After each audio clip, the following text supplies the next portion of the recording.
নমস্কার বন্ধুরা, অভিপিউর হেসেল পরিবারে তোমাদের সবাইকে জানাই স্বাগত। আজ আমি তোমাদের সঙ্গে শেয়ার করে নেব ভেন্ডি বা ঢ্যাঁড়সের একটি নতুন রেসিপি, যা ভাতের পাতে থাকলে ভাতের সাথে খাওয়ার জন্য আর কিছুই লাগবে না। আর এই রান্নার জন্য কিন্তু সর্ষে, পোস্ত, আদা, রসুন কিছুর প্রয়োজন হবে না। তাহলে তাহলে এটা কি করে হবে এতটা সুস্বাদু?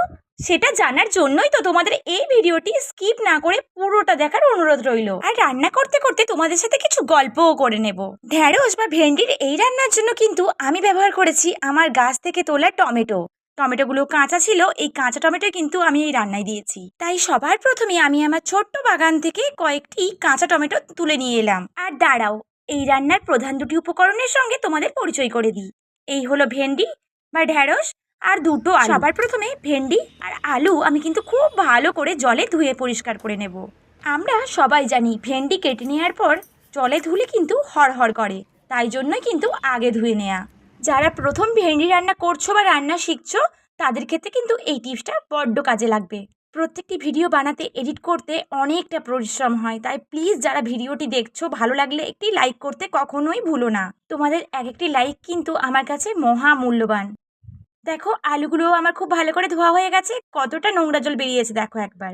এবারে এই ভেন্ডিগুলো কেটে নিই চলো। ভেন্ডির পেছনের আর সামনের দিকের অংশ আমি বাদ দিয়ে দিলাম। তারপরে মাঝারি আকারে এগুলো কেটে নিলাম। সব ভেন্ডিগুলো এইভাবে কেটে নেব। চলো এবার আলুর ছালগুলো ছাড়িয়ে নিই। আর এবার দেখে নাও আলুগুলোকে কিভাবে ছোট ছোট সরু সরু করে আমি কেটে নিচ্ছি। টমেটো বাদ দিয়ে এই রান্নার জন্য যে সমস্ত সবজিগুলি লাগবে সেগুলো কিন্তু আমার কেটে নেওয়া একেবারে কমপ্লিট। তোমাদের আরও একবার দেখিয়ে নিচ্ছি, দেখো আলু আর ঢ্যাঁড়স আমি কেমনভাবে কেটেছি। এবার চলো এই রান্নার সব থেকে গুরুত্বপূর্ণ জিনিসটির সঙ্গে তোমাদের পরিচয় করিয়ে দিই। এগুলো হলো সাদা তিল। আমি কিন্তু সাদা তিলের ব্যবহার করব এই রান্নায়। আমি এখানে নিয়েছি 5 চামচ সাদা তিল। একটা মিক্সিং জার নিয়ে আমি কিন্তু সাদা তিলগুলো ওর মধ্যে দিয়ে দিলাম। সাদা তিলগুলো একটু ঘুরিয়ে নেব মিক্সিতে। এটি ছাড়া এই রান্নাটাই পুরোপুরি অসম্পূর্ণ। এরপর আমি এর মধ্যে দিয়ে দিলাম সামান্য জল। খুব বেশি জল দেওয়ারও প্রয়োজন নেই। এরপর চলো মিক্সিং জারের ওপর একটা ঢাকনা দিয়ে এটা মিক্সিতে একবার ঘুরিয়ে নিই। এই রান্নার জন্য আরেকটি জিনিস লাগবে, সেটি হলো চিংড়ি। আমি কিন্তু এখানে 100 গ্রামের থেকে একটু কম চিংড়ি নিয়েছি। এই চিংড়ির মধ্যে দিয়ে দিলাম 1 চামচ হলুদ গুঁড়ো আর 1 চামচ লবণ। বিশ্বাস করো রান্নাটা এতটা টেস্টি হয়, তোমরা নিজে বাড়িতে না বানিয়ে দেখলে বুঝতেই পারবে না। এই চিংড়ির সাথে লবণ আর হলুদ গুঁড়ো খুব ভালোভাবে মাখিয়ে নিলাম। 10 মিনিট এইভাবেই রেখে দিলাম। এবার চলো ওভেনে কড়াই বসিয়ে দিই। কড়াই হালকা গরম হয়ে গেলে কড়াইয়ের মধ্যে দিয়ে দিলাম 4 চামচ সর্ষের তেল।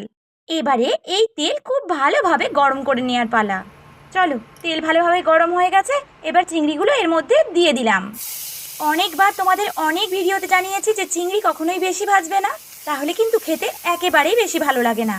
তাই ওভেনের তাপমাত্রা কম রেখে আমি কিন্তু এগুলোকে হালকা সোনালি করে ভেজে নেব। খুন্তি দিয়ে একটু অল্প সময় তোমরা হালকা ভেজে নিলেই দেখবে খুব সুন্দর করে এগুলো ভাজা হয়ে গেছে।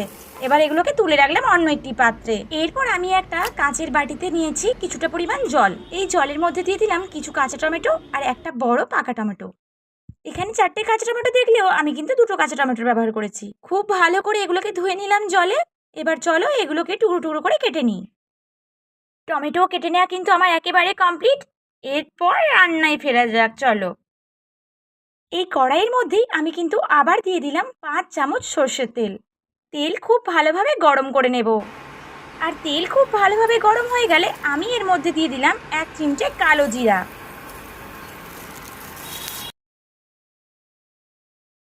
এরপর এটা থেকে খুব সুন্দর একটা গন্ধ বেরোলে আমি এর মধ্যে দিয়ে দেব কেটে রাখা ঢ্যাঁড়স আর আলু। তারপর এর মধ্যে দিয়ে দিলাম 1 চামচ হলুদ গুঁড়ো। এবারে দিয়ে দিলাম 1 চামচ লবণ। খুন্তি দিয়ে সব একসাথে ভালোভাবে মিশিয়ে নিলাম। আলু আর ভেন্ডি দুটোই কিন্তু আমি হালকা ভেজে নেব, তাই ওভেনের তাপমাত্রা আমি কিন্তু মিডিয়ামে রাখলাম। দেখো ভেন্ডি আর আলুর গায়ে হালকা লাল লাল রং ধরেছে। এবার কিন্তু আমার ভাজা কমপ্লিট, তাই আমি অন্য একটি পাত্রে এগুলোকে তুলে রাখলাম। এই রান্নাটা করার জন্য তেলের পরিমাণটা একটু বেশি দরকার হয়, তবে যারা রান্নায় তেল কম খান তারা কম তেলেরও ব্যবহার করে করতে পারেন, তবে স্বাদ অতটা ভালো হবে না। আমি আবারও কড়াইয়ের মধ্যে 2-3 চামচ তেল দিয়ে দিলাম। সবই কিন্তু সর্ষের তেলই দিচ্ছি বারবার। তেল ভালোভাবে গরম করে নেব। আর তেল খুব ভালোভাবে গরম হয়ে গেলে এর মধ্যে দিয়ে দেব অর্ধেক কাটা পেঁয়াজের টুকরো। পেঁয়াজ কিন্তু আমি কুচি কুচি করে কেটে নিয়েছি। এবারে এর মধ্যে দিয়ে দিলাম কাঁচা টমেটো আর পাকা টমেটোর কুচি। অল্প তাপমাত্রায় এগুলো খানিকক্ষণ নেড়ে নেব। এরপর এর মধ্যে দিয়ে দিলাম 2টি কাঁচা লঙ্কা। যখন দেখবে পেঁয়াজ কাঁচা পাকা টমেটোগুলো একটু মিলিয়ে গেছে তখন দিয়ে দেবে তিল বাটা। যে মিক্সিং জারে তিল বাটা করেছিলাম সেই মিক্সিং জার ধুয়ে আমি কিন্তু ওই জলটা রান্নার মধ্যে দিয়ে দিলাম। এবার এর মধ্যে দিয়ে দিলাম 1 চামচ হলুদ গুঁড়ো, 1 চামচ কাশ্মীরি লঙ্কার গুঁড়ো আর 1 চামচ লবণ। এরপর দিয়ে দিলাম 1 চামচ বেসন। এগুলো খুব ভালো করে একসাথে খুন্তির সাহায্যে মিশিয়ে নিলাম। সব ভালো করে আমি কিন্তু কষিয়ে নেব, তাই ওভেনের তাপমাত্রা কিন্তু আমি কমিয়ে দিলাম। একটা কথা, লবণ এবং ঝাল কিন্তু তোমরা তোমাদের প্রয়োজন মতো দিও। আর যে কোনো রান্নায় কাঁচা লঙ্কা দিয়ে দেখো, রান্নার স্বাদ কিন্তু অনেকটা বেড়ে যায়। মশলা আরও ভালোভাবে কষিয়ে নেওয়ার জন্য আমি এর উপরে একটা ঢাকনা দিয়ে দিলাম। 2 মিনিট পর ঢাকনাটা খুলে দিলাম। চলো মশলা খুব ভালোভাবে কষতে থাকুক, এবার তোমাদেরকে একটা গল্প শোনানো যাক। চলো আজকে একটা অনুপ্রেরণামূলক গল্প শোনাই। ভারতের এক সাধারণ গৃহবধূ, নাম নীতা মেহতা। ছোটবেলা থেকেই রান্নার প্রতি তার ভালোবাসা ছিল, কিন্তু তখন কে জানতো এই সাধারণ ভালোবাসাই একদিন তাকে অসাধারণ করে তুলবে। বিয়ের পর সংসার দায়িত্ব সব কিছু সামলাতে সামলাতে তিনি রান্না নিয়ে নতুন নতুন এক্সপেরিমেন্ট করতে থাকলেন। একদিন তিনি ভাবলেন, আমি কি আমার রান্নার জ্ঞান অন্যদের সাথে ভাগ করতে পারি না? সেখান থেকেই হলো শুরু। ছোট ছোট কুকিং ক্লাস, কয়েকজন ছাত্রছাত্রী আর একটা বড় স্বপ্ন। ধীরে ধীরে তার নাম ছড়িয়ে পড়তে লাগলো। মানুষ তার কাছ থেকে রান্না শিখতে চাইতো। এরপর তিনি লিখলেন তার প্রথম কুকবুক। এরপর একের পর এক বই। আজ তিনি 600-এরও বেশি কুকবুক লিখেছেন। শুধু তাই নয়, তিনি টেলিভিশনেও জনপ্রিয় মুখ হয়ে ওঠেন। একজন সাধারণ গৃহবধূ থেকে একজন বিখ্যাত শেফ এবং অথার। এই পথটা কিন্তু মোটেই সহজ ছিল না, কিন্তু তিনি প্রমাণ করেছেন প্যাশন আর হার্ডওয়ার্ক থাকলে রান্নাঘর থেকেও সাফল্যের দরজা খোলা যায়। গল্প থেকে এবার একটু রান্নায় ফেরা যাক। রান্নার মশলা খুব ভালোভাবে কষে গেলে আমি আগে থেকে ভেজে রাখা ভেন্ডি আর আলু দিয়ে দিলাম, আর দিয়ে দিলাম ভেজে রাখা চিংড়ি। এই সব কিছু মশলার সাথে ভালোভাবে খুন্তির সাহায্যে মিশিয়ে নিয়ে কিছুক্ষণ পর একটু একটু করে আমি এর মধ্যে জল দিয়ে দেব। আমি এখানে 1 গ্লাস মতো জল দিয়েছি। 1.5-2 মিনিট রান্না হওয়ার পর আমি এর মধ্যে দিয়ে দিলাম পাকা তেঁতুল। খুব সামান্য দিয়েছি কিন্তু, তাহলে এটা খেতে হালকা একটু টকটক হবে, মুখে গেলে খেতে খুব ভালো লাগবে। মাত্রা মিডিয়ামে করা আছে। এই অবস্থায় এর উপর একটা ঢাকনা দিয়ে দিলাম।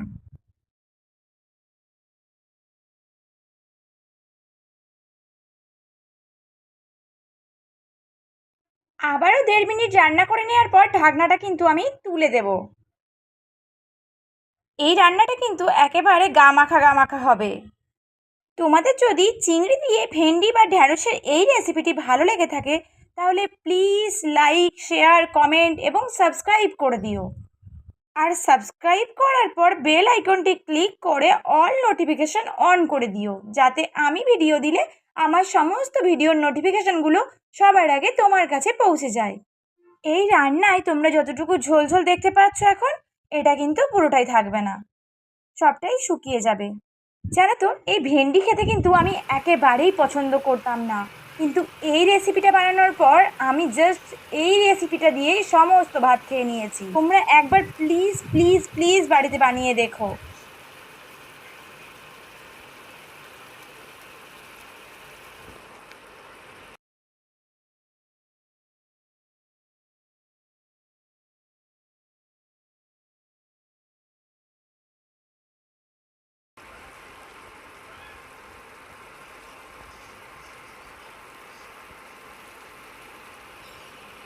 দেখো রান্না প্রায় হয়েই গেছে।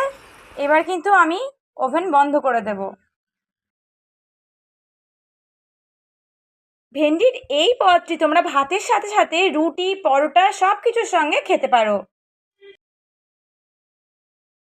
তাহলে রান্না তো পুরোপুরি রেডি। গরম গরম ভাত, রুটি, পরোটার সঙ্গে এখনই সার্ভ করুন এই রান্না। কথা দিলাম এই রান্না খাওয়ার পর সবাই আপনার রান্নার সুনাম করবেই। তাহলে ভিডিওটি আজকের মতো এখানেই শেষ করলাম। এরপরে আসবো নতুন একটি খুব সুন্দর সুস্বাদু রেসিপির সাথে। সবাই খুব ভালো থাকবেন, সুস্থ থাকবেন, সবাইকে টাটা।